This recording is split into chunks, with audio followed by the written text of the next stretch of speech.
So this is more technical question I've got from a user, and it says here, how do you use amnesia productively in change work with NLP? So the question is, how do you use amnesia productively in change work with NLP?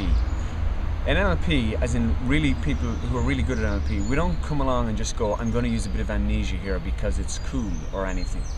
The processes that you're using are all purposeful, so they're in connection with a specific goal.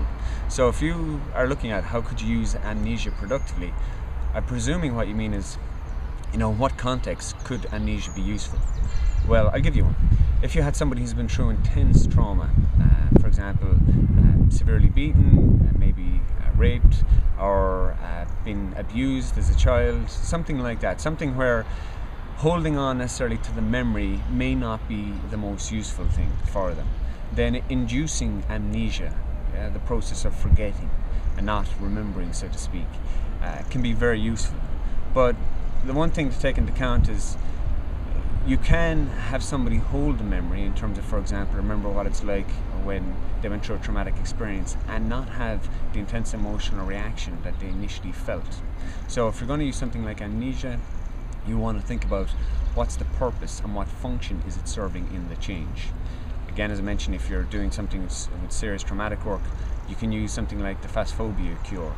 If you use that technique over and over, the triple disassociation technique as it's known, you can create a context where the way that a person remembers a memory is not the same as what it was. And in fact, if you use that with hypnosis, you can be effective in inducing amnesia where the person doesn't necessarily even remember the incident occurring.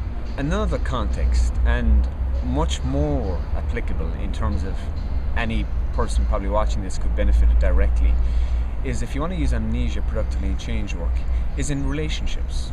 So in relationships, if you look at the processes that go on that maintain, for example, great love, but also the processes that occur when somebody gets to the point where they break up with somebody, or it's the straw that broke the camel's back. A friend does something and you get totally annoyed and you say, I've just had it, that's it, and you break up, in a relationship, or you end the friendship.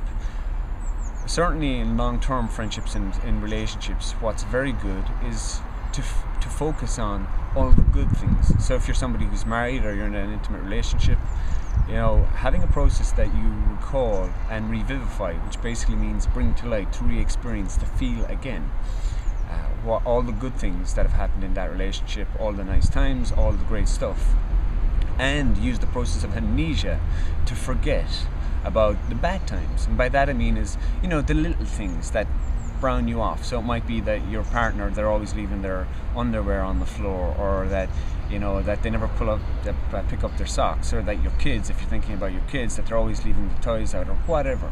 But if you've got certain things that really bug you, I can guarantee you that if I was to guide you through a process and take a partner or somebody you care about, and we started going from one event to another of all the times and instances that this person bugged you, annoyed you, did things, it wouldn't be too long before you're going, I'm really browned off of that person, or that you'd be wound up, or you'd be going, I'm not tolerating this, etc.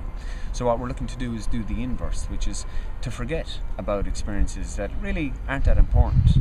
Yeah, like, so what if they don't pick up their socks or the under or whatever, from the point of view of, if you find you keep getting annoyed about it and you let that build, and that builds into resentment builds into anger builds into you having a blowout, so to speak, that's going to end your relationship in time, or certainly it's going to leave a dent. And if you keep having blowouts, or you keep getting to the point of resentment, eventually you'll just get to threshold, that point where you say, never again, no more, I'm not putting up with this. So if you want to use the process of amnesia, use it for something like that.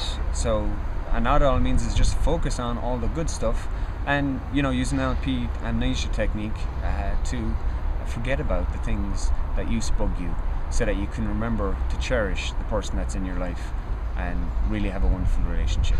I hope that's useful. If you got a specific application in terms of you're looking to use amnesia in a particular context and you have a query, feel free to leave a message or contact us at www.nlptimes.com.